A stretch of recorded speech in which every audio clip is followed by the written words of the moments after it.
Anda masih bersama kami dalam Kominfo Newsroom.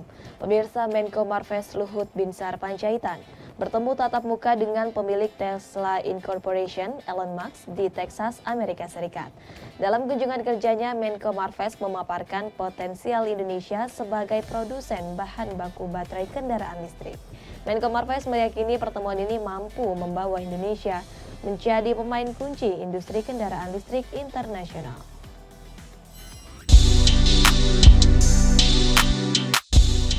Menteri Koordinator Bidang Kemaritiman dan Investasi Luhut Binsar Panjaitan bertemu langsung dengan Elon Musk selaku CEO Tesla Incorporation dalam kunjungan kerjanya ke Texas, Amerika Serikat. Dalam pertemuannya, Menteri Luhut membahas tentang kerjasama Indonesia dengan Tesla yang merupakan perusahaan yang bergerak di bidang otomotif. Elon Musk begitu populer sejak aktif memperkenalkan mobil listrik dan rencananya akan pergi ke Mars dengan roket SpaceX buatannya. Menteri Luhut juga menyampaikan potensi yang dimiliki Indonesia dalam laman Instagram pribadinya terkait bahan baku baterai kendaraan listrik yang saat ini sedang dieksplorasi melalui program hilirisasi mineral. Dalam pertemuan tersebut, Elon berjanji akan mengunjungi Presiden Joko Widodo pada tanggal 14 Mei mendatang saat kunjungan kenegaraan Presiden ke Amerika Serikat, yang di mana nantinya akan dijadwalkan untuk mengunjungi langsung SpaceX. Indonesia dikenal sebagai produsen nikel terbesar dunia, di mana pada tahun 2019 Indonesia berhasil memproduksi 29,6% dari total produksi nikel dunia. Seperti yang dikutip pada laman bpkm.go.id, ekspor nikel Indonesia pada tahun 2019 mampu mencapai 17 miliar dolar Amerika Serikat atau setara dengan 37,2% dari nilai ekspor dunia. Maka dari itu, Menteri Luhut berharap dari pertemuannya dengan Elon Musk mampu membawa Indonesia termasuk ke dalam rantai pasok global industri kendaraan listrik internasional.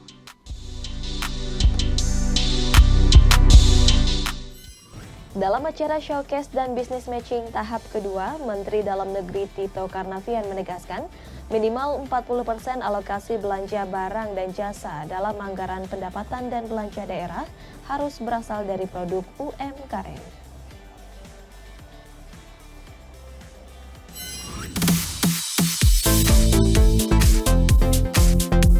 Pemerintah terus mendorong percepatan realisasi peningkatan pemakaian produk dalam negeri secara berkelanjutan. Dalam acara showcase dan business matching tahap 2, Tito Karnavian selaku Menteri Dalam Negeri menegaskan, pihaknya tidak akan segan untuk menolak memberikan persetujuan evaluasi APBD apabila pemerintah daerah tidak melampirkan 40% anggaran belanjanya untuk produk dalam negeri. Adapun penambahan realisasi 40% belanja tersebut juga akan menjadi salah satu indikator kinerja kunci bagi daerah setempat yang akan berimplikasi terhadap adanya reverse serta punishment, termasuk salah satunya yakni pemberian dana insentif daerah. Dan saat ini Kemendagri bersama dengan Kementerian Keuangan tengah memproses adanya kartu kredit pemerintah yang dimana nantinya dapat digunakan untuk memperoleh jaminan dari pemerintah untuk mendorong kelancaran belanja produk dalam negeri. Pada saat penyusunan APBD, usulan APBD harus ada lampiran yang 40% pembelian barang dalam negeri harus masuk dalam lampiran. Untuk tingkat provinsi, APBD-nya ditandatangani oleh Mendagri. Untuk tingkat kabupaten kota ditandatangani oleh gubernur. Di tingkat kami, Kemendagri, saya akan menandatangani kalau itu ada lampiran 40% pembelian barang jasa produk dalam negeri. 40%. Saya mau tantangan itu. Kalau enggak jadi APBD. Dan untuk teman-teman gubernur, saya minta juga sama. Saya sudah keluarkan surat edaran. Kalau nanti kabupaten kotanya, terutama Bapedanya harus jeli ini. Kalau seandainya tidak ada lampiran 40% belanja barang produk dalam negeri di dalam rencana APBD-nya, jangan di-approve. Jangan di-approve. Dan nanti kita akan cek juga. Sementara itu, pemirsa, Dirjen Informasi dan Komunikasi Publik Kemenkominfo Usman Kansong selaku Ketua Panitia Seleksi Anggota Dewas LPP TVRI menyatakan pendaftaran seleksi anggota Dewas LPP TVRI telah dibuka. Seleksi akan dilakukan secara daring pertanggal 26 hingga 17 Mei 2022. Info detail terkait seleksi ini bisa didapatkan di laman seleksi.kominfo.go.id.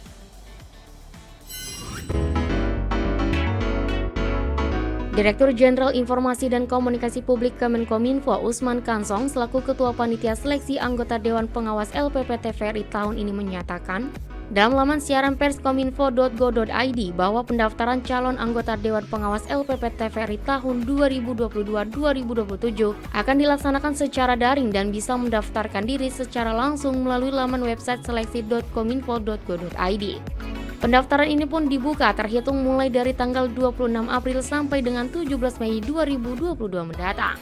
Adapun tahapan yang harus dilalui seperti verifikasi administratif, tes tertulis, asesmen psikologis, penilaian rekam jejak, dan wawancara.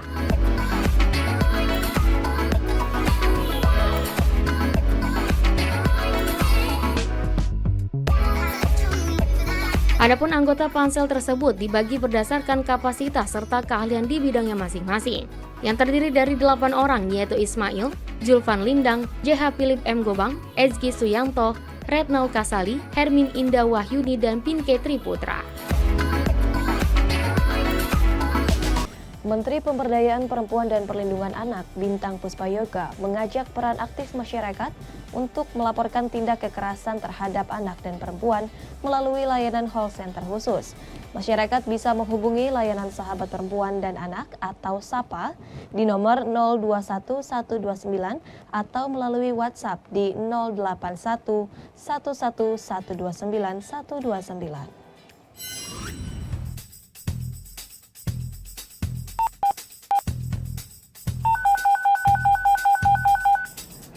Sapa 129 Kementerian Pemberdayaan Perempuan dan Perlindungan Anak, selamat siang, ada yang bisa kami bantu? Menteri Pemberdayaan Perempuan dan Perlindungan Anak Bintang Puspayoga meminta kepada masyarakat untuk melaporkan tindakan kekerasan terhadap perempuan dan anak melalui layanan call center Sahabat Perempuan dan Anak, Sapa 129. Layanan Sapa 129 dapat diakses melalui hotline 021129 atau WhatsApp 08111 129 129. Sapa 129 memiliki 6 jenis layanan, yaitu layanan pengaduan masyarakat, pelayanan penjangkauan korban, pelayanan pengelolaan kasus, pelayanan akses penampungan sementara, pelayanan mediasi, pelayanan pendampingan korban. Selain melalui telepon dan WhatsApp, Kementerian PPPA juga menerima laporan tindak kekerasan melalui media lain seperti forum online, sistem pengelolaan pengaduan pelayanan publik nasional lapor, surat, hingga pengaduan langsung. Layanan ini merupakan bentuk pelaksanaan fungsi implementatif Kementerian PPPA yang diamanatkan dalam Peraturan Presiden Nomor 65 Tahun 2020, yaitu penyediaan layanan rujukan akhir bagi perempuan dan anak korban kekerasan yang memerlukan koordinasi tingkat nasional, lintas provinsi, dan internasional. Kita ada Sapa 129, call center 129, kemudian juga terkait dengan hal penanganan kasus kekerasan ini di tahun 2021 ya, kita sudah mendapatkan gelontoran anggaran juga DAK yang kita gelontorkan di 34 provinsi, 216 kabupaten kota.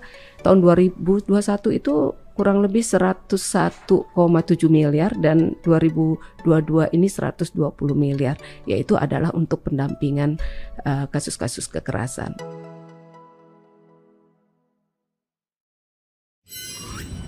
Ya, pemirsa, Anda dapat langsung melaporkan tindak kekerasan terhadap perempuan dan anak ke Kementerian PPPA melalui hotline 021129. Sementara itu, pemirsa, usai jeda kami akan kembali dengan informasi penghentian siaran TV analog ke digital di Kepulauan Riau, Batam. Selengkapnya usai jeda.